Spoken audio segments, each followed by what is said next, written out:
आज की वीडियो में हम इम्यूनोलॉजी टॉपिक को देखने वाले हैं। इस टॉपिक के ऊपर वीडियो पहले भी बन चुकी है, चूँकि वो वीडियो बहुत पहले की बनी हुई है, इस वजह से थोड़ा सा उसको रिवाइज़ करते हुए फिर इसके आगे की चीज़ों को देखेंगे।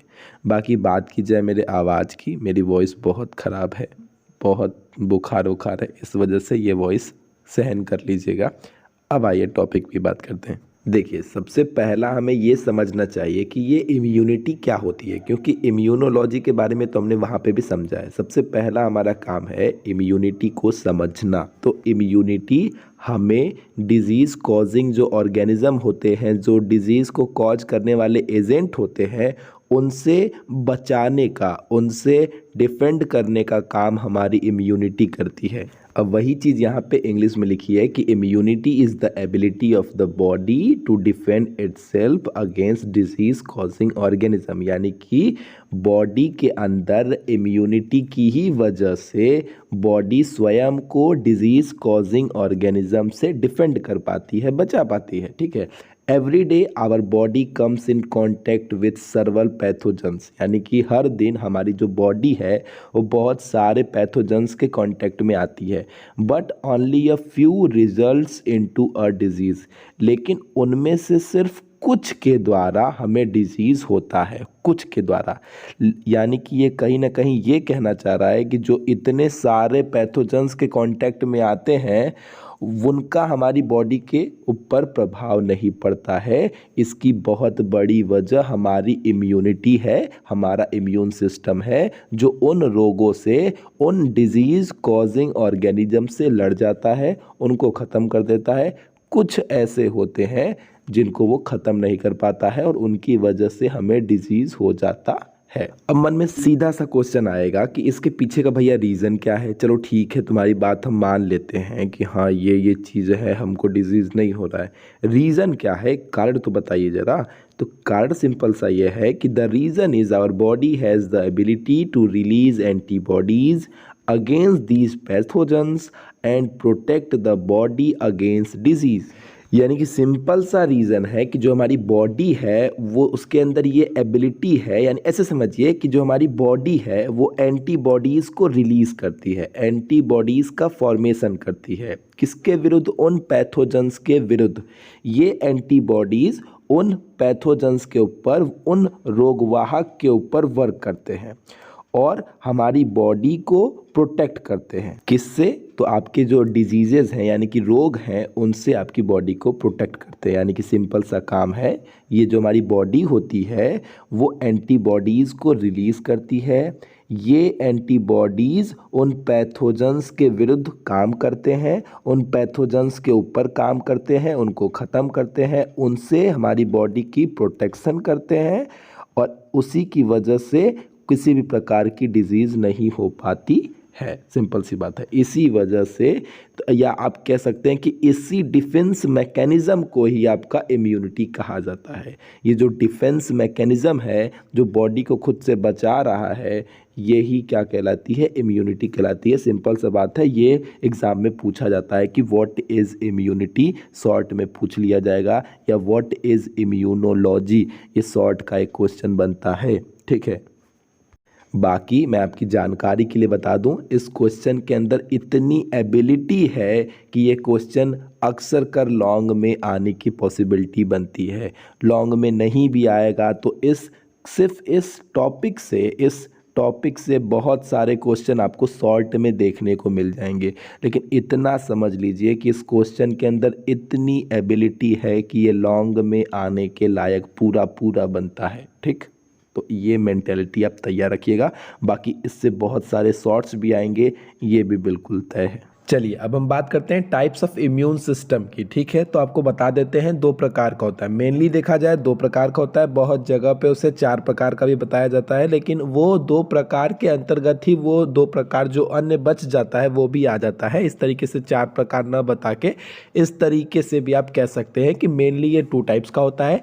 एक आपका होता है इन्नेट या नेचुरल इम्यून सिस्टम, या आप ये भी कह सकते हैं कि इन्नेट इम्यूनिटी या नेचुरल इम्यूनिटी, और दूसरा आपका होता है एक्वायर्ड या एडाप्टिव इम्यून सिस्टम, या एक्वायर्ड इम्यूनिटी या एडाप्टिव इम्यूनिटी।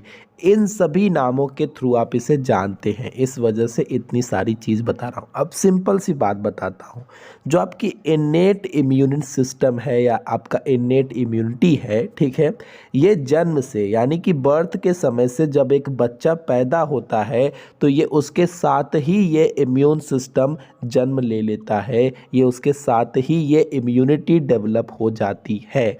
और जो आपकी एक्वायर्ड या एडाप्टिव इम्यून सिस्टम है ये आपकी लाइफ टाइम डेवलप होती रहती है, पूरी ज़िंदगी में ये बनती जाती है और ये मेनली मेमोरी के बेस पे वर्क करती है। किसी डिजीज़ को या किसी पैथोजन को उसने किस तरीके से किल किया और अगर एक बार उसने उस पैथोजन को किल कर लिया तो उसकी एक मेमोरी बन जाती है कि अगली बार अगर इस तरीके का पैथोजन आएगा तो हमें किस तरीके से इसे ख़त्म करना है, किल करना है। तो ये वाली जो इम्यून सिस्टम है या इम्यूनिटी है वो टोटल मेमोरी के बेस पर वर्क करती है, ठीक है। तो अभी समझाता हूँ कि क्या है। तो हमने इतना मोटा मोटा तो समझ ही लिया कि जो इनेट इम्यूनिटी है यानी कि जो पहली या जो नेचुरल है, सबसे अच्छा वर्ड है कि नेचुरल जो इम्यूनिटी है वो बर्थ से ही हमारे पास होती है। एग्जाम्पल बहुत मोटा मोटा हमारी स्किन की लेयर, जब हमारा बर्थ मतलब जब बच्चा जन्म लेता है तो उसके ऊपर स्किन की लेयर होती है, तो वो क्या करती है, वो एक तरीके से बच्चे को बाहरी जो आपके बैक्टीरिया या जो भी कुछ है उनसे बचाने का काम करती है। प्रोटोजोआ हो गया, फंगस हो गया, उनसे बॉडी को बचाने का काम करता है कौन, स्किन। तो ये एक तरीके से क्या हो गया, ये भी आपका इम्यूनिटी के रूप में वर्क कर रहा है, ये भी डिफेंस का काम करता है, रोगों से लड़ने का काम करता है और डायरेक्टली हमारी बॉडी को प्रभावित नहीं होने देता है। और दूसरा ये जो एक्वायर्ड या एडाप्टिव इम्यून सिस्टम है ये एडॉप्टिव है, एडॉप्ट किया जाता है। ये क्या होती है, ये पूरी ज़िंदगी, मान लीजिए आपका कभी वैक्सीनेशन हुआ, आपने कोई टीका कराया, तो इन सभी के थ्रू उसमें मेमोरी बन जाती है कि इस प्रकार के जो पैथोजेंस होंगे, जो रोगवाहक होंगे, उनको किस तरीके से मारना है। कोई बैक्टीरिया आ जाए तो उसको किस तरीके से मारना है। तो जिस डिजीज़ से वो एक बार लड़ लेता है और उसको ख़त्म कर देता है तो उसके बेस पे उसके अंदर मेमोरी बन जाती है और फिर वो याद रखता है कि इस तरीके का अगर वायरस, बैक्टीरिया, फंगस या जो भी है, प्रोटोजोआ फिर कभी अगर बॉडी में एंटर किया तो उसे किस तरीके से हमें उसे ख़त्म करना है। यानी कि ये चीज़ों को एडॉप्ट करता रहता है, सीखता रहता है और नई नई अपने अंदर इम्यूनिटी डेवलप करता रहता है। तो ये रहा आपका एक्वायर्ड या एडॉप्टिव और ये रहा आपका नेचुरल या इनेट इम्यूनिटी सिस्टम, जो भी आप कह लीजिए, या इम्यून सिस्टम। ये आपकी दोनों कॉन्सेप्ट क्लियर। अब जरा एक एक की बात करते हैं, एक को प्यार से समझाते हैं। सबसे पहले बात करते हैं इनेट या नेचुरल इम्यून सिस्टम की या नेचुरल इम्यूनिटी की। इसे देखिए ये क्या कह रहा है। देखिए इतना तो आप जान लीजिए कि जो इम्यून सिस्टम है ना वो एक चीज़ से मिलके नहीं बनी होती है, बहुत सारी सेल्स से, बहुत सारे ऑर्गन, बहुत सारे हार्मोन्स, इन सब से कंबाइन होके तब जाके ये आपका एक इम्यून सिस्टम डेवलप होता है जिसके थ्रू वो हमारा डिफेंस करता है, रोगों से, पैथोजन से, डिजीज़ से हमें बचाता है। ये चीज़ तो दिमाग में क्लियर रखिएगा। कोई भी चीज़ में सिस्टम जब आता है तो उसमें बहुत सारी चीज़ें की इन्वॉल्वमेंट होती है, सिंपल सा कॉन्सेप्ट है। चलिए तो सबसे पहले हम देखते हैं कि जो आपका नेचुरल इम्यूनिटी है या जो आपकी इनेट इम्यूनिटी है ये किस तरीके से सुरक्षा देने का काम करती है। तो ये देखिए ये 2 स्टेजेस में या कह लीजिए 2 डिफरेंट स्टेजेस में आपको सिक्योरिटी देने का काम करती है। पहला आपका होता है फर्स्ट लाइन ऑफ डिफेंस या इसे ही हम फिजिकल बैरियर के भी नाम से जानते हैं, और दूसरा है आपका सेकेंड लाइन ऑफ डिफेंस या इसे ही हम सेलुलर बैरियर के भी नाम से जानते हैं। बहुत से ऐसे ऑर्गेनिज्म यानी कि माइक्रो ऑर्गेनिज्म होते हैं जो आपके पैथोजेंस होते हैं, उनको रोकने का काम फर्स्ट लाइन ऑफ डिफेंस ही कर देता है। ये फर्स्ट लाइन ऑफ डिफेंस ही उसे बाहर रोक देता है और इस तरीके से वो पैथोजन हमारी बॉडी के अंदर इंटर नहीं करता है। लेकिन कुछ ऐसे होते हैं, बहुत सारे ऐसे माइक्रो ऑर्गेनिज्म होते हैं जो फर्स्ट लाइन ऑफ डिफेंस को क्रॉस कर जाते हैं। ऐसी स्थिति में आवाजिया तो मर गई, क्या बताऊँ, ऐसी स्थिति में सेकंड लाइन ऑफ डिफेंस जो है यानी कि जो सेलुलर बैरियर है, पानी पी लेता यार 1 मिनट। हाँ, तो माफ़ कीजिएगा ना, वो थोड़ा-सा गलती हो गई थी। हम ये कह रहा था कि कुछ ऐसे होते हैं, बहुत सारे ऐसे पैथोजेंस होते हैं जो फर्स्ट लाइन ऑफ डिफेंस को क्रॉस कर जाते हैं। तो ऐसी स्थिति में जो सेकंड लाइन ऑफ डिफेंस होती है, वो उसको रोकने का काम करती है, वो उनको किल करने का काम करती है, उस पैथोजन को मारने का काम करती है। चूँकि इस तरीके से हम पिछली वीडियो में पढ़ चुके हैं, हो सकता है कुछ लोगों को डिफ़िकल्ट भी फ़ील हो रहा होगा, इसीलिए आप मोटा-मोटा बहुत टॉपिक ना बना के आप सीधा-सीधा 4 टॉपिक बना लीजिए कि इसके अंतर्गत, यानी कि जो नेचुरल इम्यूनिटी है, इसके अंतर्गत आपके 4 प्रकार के बैरियर्स आते हैं। सबसे पहले आपका आता है फिजिकल बैरियर। फिजिकल बैरियर का मतलब ये हो गया जो उनको फिजिकली बाहर ही आपको जो बैक्टीरिया है या जो आपका माइक्रोब्स है या जो माइक्रो ऑर्गेनिज्म है उनको बॉडी के बाहर ही रोक लीजिए। जैसे आपका स्किन हो गया, स्किन क्या कर रही है, फिजिकल बैरियर के रूप में वर्क करती है। बॉडी हेयर हो गई, आपकी जो आई लैसेस हैं वो क्या कहते हैं, आई लैसेस को क्या कहेंगे यार देख लीजिएगा। आपका जो रेस्पिरेटरी ट्रैक्ट हो गया, जो एलिमेंट्री कैनाल हो गया, ये जो वो वाला ट्रैक्ट है जहाँ से खाना होके गुजरता है, उसमें म्यूकस की मेम्ब्रेन होती है। तो ये सब क्या करती हैं, ये सब बैक्टीरिया को रोकने का काम कर रही हैं, जो माइक्रो ऑर्गेनिज्म उनको रोकने का काम कर रही है। जो आपकी रेस्पिरेटरी ट्रैक्ट है उसमें आपकी जो म्यूकस मेम्ब्रेन है ये उनको बाहर ही रोक देने का काम करती हैं, जिसकी वजह से ये बैक्टीरिया हमारी बॉडी के अंदर नहीं जा पाते हैं। और इसी वजह से हम इसे फर्स्ट लाइन ऑफ डिफेंस के भी नाम से जानते हैं, क्योंकि ये डिफेंस की सबसे पहली लाइन होती है। कैसे कैसे रोक रहे हैं आपको पता ही है। हमारी जो नाक है उसमें म्यूकस की मेम्ब्रेन होती है, जो हमारी गैस्ट्रो इंटेस्टाइनल ट्रैक्ट है या उसी को एलिमेंट्री ट्रैक्ट के भी नाम से जानते हैं, उसमें भी आपकी म्यूकस की आपकी एक तरीके से मेम्ब्रेन होती है। और अगर कोई आपका बैक्टीरिया या आपका माइक्रो ऑर्गेनिज्म बॉडी में पहुंच भी गया तो वहाँ पे जाकर चिपक जाएगा, नाक के थ्रू जाएगा, वहाँ पे चिपक जाएगा। रेस्पिरेशन वाली प्रोसेस में भी वही आपका म्यूकस की मेम्ब्रेन होती है। तो इन सभी तरीक़ों से डिफेंस करने का काम कर रही है, बचा रही है, सीधी सी बात है, सब कुछ लिखा है, देख लीजिएगा। तो ये हमारा फिजिकल बैरियर के रूप में वर्क करता है। सेकेंड की बात करते हैं जो आपका है फिजियोलॉजिकल बैरियर के रूप में। तो अभी ये किस तरीके से आपको रोकने का काम करता है वो भी समझिए। जब हमारा खाना बॉडी के अंदर चला जाता है, मान लीजिए खाना हमने खाया, आपको पता है हमारे पेट में HCl होता है जो फूड को छोटे छोटे मॉलिक्यूल्स में तोड़ देता है, ठीक है, ब्रेक डाउन करता है।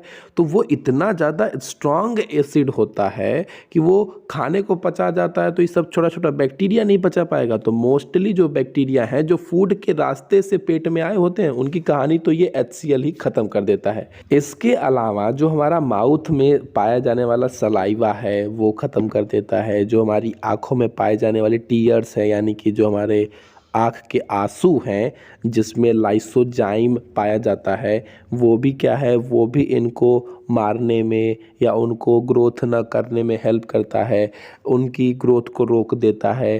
तो ये सब ऐसे आप कह सकते हैं एंजाइम्स हैं, ये भी आप कह सकते हैं, जो उनकी ग्रोथ नहीं होने देते हैं और उनको रोक कर रखते हैं। तो ये आपके फिजियोलॉजिकल बैरियर के रूप में वर्क कर रहे हैं, सीधी सी बात है, समझ लीजिए। तो इसके अलावा अब तक हमने नेचुरल इम्यूनिटी में 2 बैरियर को देख लीजिए। अब थोड़ा सा तीसरा देखिए, तीसरा है आपका सेलुलर बैरियर। अब ये क्या कहता है वो समझिए। देखिए ये जो अब तक हमने ऊपर पढ़ा है फिजिकल और फिजियोलॉजिकल बैरियर, देख रहे हैं ना, वो बहुत ज़्यादा हार्ड सिक्योरिटी वाला हाल नहीं है। वहाँ से क्या होता है, बैक्टीरिया हमारी दहिया में घुस ही जाते हैं, कहीं ना कहीं से चले ही आते हैं, क्योंकि सिक्योरिटी लूज है भैया। तो अब सिक्योरिटी लूज रहेगी तो बैक्टीरिया या जो भी पैथोजेंस हैं वो बॉडी में आ जाते हैं।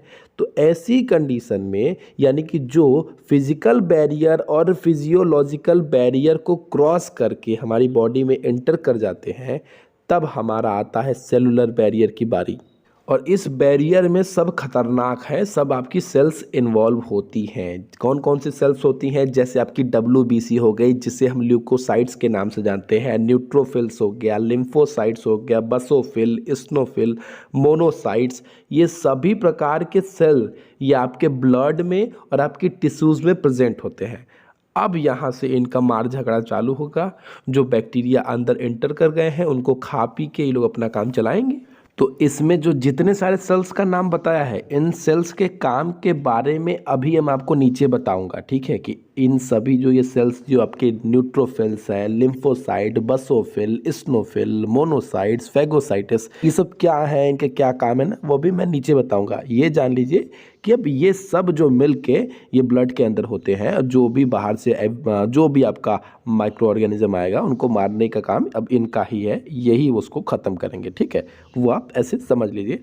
अभी मैं इनके काम भी बताऊंगा, तब और भी ज़्यादा आपकी मेंटेलिटी क्लियर हो जाएगी। अब इसके बाद आता है साइटोकाइन बैरियर्स। अब ये साइटोकाइन बैरियर्स क्या है वो समझिए। देखिए, जो हमारे अंदर बॉडी के अंदर जो सेल्स होती हैं वो बहुत ज़्यादा चालाक हैं, बहुत ज़्यादा चालाक हैं। आपको क्रेडिट देने की ज़रूरत नहीं है, वो बहुत चालाक हैं। एग्जाम्पल के तौर पे ऐसे समझिए, जब किसी सेल को ये एक्सपीरियंस होता है कि बॉडी के अंदर आपका कोई वायरस या कोई बैक्टीरिया या कोई पैथोजन आक्रमण कर रहा है, अंदर पहुंच गया है, अटैक करने वाला है, प्लानिंग बना के अब अटैक करने वाला है, तो ऐसी कंडीशन में वो ऑटोमेटिकली कुछ प्रोटीन्स का सिक्रेशन करती है और उस प्रोटीन का नाम है इंटरफेरॉन्स। ठीक है, यानी कि वो अपने अंदर से ऑटोमेटिकली इंटरफेरॉन्स का सिक्रेशन करती है, जो उस इन्फेक्टेड सेल को पूरी तरीके से कवर कर लेता है। इसलिए कवर कर लेता है ताकि ये जो इन्फेक्टेड सेल है ये किसी दूसरे सेल को डिजीज़ ना पहुंचा पाए, दूसरी सेल को भी ये इन्फेक्टेड ना कर पाए। इसी वजह से जो आपका इन्फेक्टेड सेल होता है, संक्रमित सेल होता है, उसको अच्छे से कोटिंग कर लेता है, उसको अच्छे से कवर कर लेता है, जिसकी वजह से ये इन्फेक्टेड सेल आसपास की जो अन्य सेल हैं उनको इन्फेक्टेड नहीं कर पाती हैं। तो इस तरीके से ये कितना चालाक है, उस सेल को वहीं तक सीमित रखता है ताकि ये जो इन्फेक्टेड सेल है बाकी सारे सेल्स को ख़राब ना कर पाएँ। तो ये था आपका साइटोकाइन बैरियर। ये आपने समझ लिया, कुल 4 प्रकार के बैरियर हैं। वैसे बांट के पढ़ने से अच्छा कोई मतलब है नहीं, यहाँ पे आसानी से आप समझ जाएंगे कि नेचुरल इम्यूनिटी या इन्नेट इम्यूनिटी के अंतर्गत ये 4 बैरियर आते हैं। 4 बैरियर को क्लियर कर देंगे, कहानी खत्म हो जाएगी। अब जरा सा मैं उनके बारे में बता देता हूँ। जो इन्नेट इम्यूनिटी के अंदर जो सेल इन्वॉल्व होते हैं उनके बारे में थोड़ी थोड़ी जानकारी ले लीजिए कि उनके क्या क्या काम होते हैं। ये जान जाएंगे, आपके पास एक डिटेल वर्क हो जाएगा, एक डिटेल आपके पास लेक्चर हो जाएगा, आप आसानी से चीज़ों को कर पाएंगे। अब जरा समझिए। चलिए अब जरा सा समझते हैं कि नेचुरल इम्यूनिटी में कौन कौन से सेल्स आपके इन्वॉल्व होते हैं। ध्यान से समझिएगा। सबसे पहले बात करते हैं फेगोसाइटस की। ठीक है, तो ऐसे समझिए ये एक प्रकार की इम्यून सेल होती है। ये जो फेगोसाइटस है ये एक प्रकार की इम्यून सेल होती है जो हमारी बॉडी में क्या होती है, सर्कुलेट हो रही होती है। और ये क्या करती है, जैसे ही कोई फॉरेन पार्टिकल देखती है या कोई माइक्रो ऑर्गेनिज्म देखती है तो उसको क्या कर जाती है, निगल जाती है, उसको घोट जाती है। अगर सबसे अच्छा वर्ड कहा जाए तो उसको घोट जाती है और उसको डाइजेस्ट करके कहानी उसकी ख़त्म कर देती है। यानी कि कोई भी जो भी माइक्रो ऑर्गेनिज्म हो, कोई भी पैथोजन हो, उसको मारने का काम, उसको किल करने का काम फेगोसाइटस करती है। वो इस तरीके से आपको दिख रहा है ना फिगर में, ऐसे साइड साइड से घेरती जाती है और सॉरी माफ़ कर दीजिएगा, आज वीडियो में बहुत कट लगाना पड़ा है। ठीक है, देखिए फिर से देखते हैं। ये क्या करती है, ये पूरी हमारी बॉडी में सर्कुलेट हो रही होती है और ऐसे ये साइड साइड से घेरती है। और ये जो भी आपके फॉरेन पार्टिकल होते हैं, जो भी माइक्रो ऑर्गेनिज्म होते हैं, ये उनको इस तरीके से घोट जाती है, डाइजेस्ट करके उसकी कहानी ख़त्म कर देती है। और ये डेड सेल को भी हटाने का काम करती है, रिमूव करने का काम यही करती है। और साथ ही साथ ये जो हमारी इम्यून सिस्टम है या जो हमारा इम्यून रिस्पॉन्स है उसको बूस्ट करने का, उसको बढ़ाने का भी काम फेगोसाइटस करती है। तो ये सारी चीज़ें आप फेगोसाइटस के बारे में अच्छे से समझ गए। अब जरा दूसरे के बारे में देखते हैं। दूसरा हो गया आपका मस्ट सेल। ठीक है, मस्ट सेल क्या करता है, these are important for healing wounds and defence against infection. यानी कि ये आपका जो घाव होता है उस घाव को भरने में मतलब इम्पॉर्टेंट होता है, उस घाव के भरने के लिए इम्पॉर्टेंट होता है और इन्फेक्शन से बचाने का भी कार्य यही करता है। ठीक है, मस्ट सेल क्या करता है, वो जो घाव वाला पार्ट है उसको भरने में और इन्फेक्शन से डिफेंस करने में, बचाने में भी अपना हाथ लगाता है या हाथ बटाता है, जो भी कह लीजिए। तीसरा है आपका न्यूट्रोफिल्स। अब ये क्या करता है, these contain granules that are toxic in nature and kill any pathogen that comes in a contact। अब सबसे पहले आपके मन में आएगा ये ग्रेन्यूल्स क्या है। और तनी देखा कितना चालाक है, बतावत भी ना है कि ग्रेन्यूल्स का मतलब का है, कैसे चोरी से निकलत है, चक्कन का शीशा में मुंह देखला, नहीं नहीं देखला। देखिए सिंपल सी बात है, ग्रेन्यूल्स को आप ऐसे समझ सकते हैं, ग्रेन्यूल्स का मतलब दाना समझिए, या ये भी नहीं समझना चाहते हैं तो समझिए स्मॉल पार्टिकल है, उस स्मॉल पार्टिकल को यहाँ पे ग्रेन्यूल्स कहा जा रहा है, या समझिए कि ये बहुत सारे दानों से मिलकर बना होता है, ठीक है। जो आपका न्यूट्रोफिल्स है ये बहुत सारे दानों से मिलकर, ग्रेन्यूल से, दानों से मिलकर बना होता है, स्मॉल पार्टिकल से मिलकर बना होता है, जो कि नेचर में कैसे होते हैं, टॉक्सिक होते हैं, जहरीले होते हैं, टॉक्सिक इन नेचर, नेचर में टॉक्सिक होते हैं, और किल एनी पैथोजन, और किसी भी प्रकार के पैथोजन को किल कर देते हैं जो उनके कांटेक्ट में आते हैं, that comes in a contact, यानी कि ये नेचर में टॉक्सिक होते हैं, कौन, न्यूट्रोफिल्स जो होते हैं, या उनके अंदर जो प्रेजेंट ग्रेन्यूल्स होता है, जो दाने होते हैं, वो नेचर में टॉक्सिक होते हैं और किसी भी प्रकार के पैथोजन को, माफ़ कीजिएगा, यानी कि माइक्रो ऑर्गेनिज्म को वो किल कर देते हैं जो उनके कांटेक्ट में आते हैं। यानी कि सिंपल सी बात है, जेएमसी भीड़ी का कहानी खत्म, केहू बच ना पाई, ये वाला कॉन्सेप्ट यहाँ पे अप्लाई होता है। तो उम्मीद करता हूँ चीज़ समझ में आई होगी। वैसे भी मेरी अभी तबीयत ठीक है नहीं, तो यहीं पे हम चीज़ें ख़त्म करते हैं यहाँ तक हम। इसके बाद अगली वीडियो में इसको थोड़ा सा, इसके हिंदी नोट्स भी दे दूंगा और सारी चीज़ें जो बच्चे कुछ अन्य सेल्स हैं उनको बता दूंगा। फिर उसके बाद हम एक्वायर्ड या एडॉप्टिव इम्यून सिस्टम को क्लियर करेंगे। तो ठीक है, टाटा बाय बाय। वीडियो पसंद आई तो लाइक शेयर सब्सक्राइब। अब तक अगर आपने बेल आइकन ऑन नहीं किया हुआ तो ऑन कर लीजिएगा। ठीक है, टाटा बाय बाय।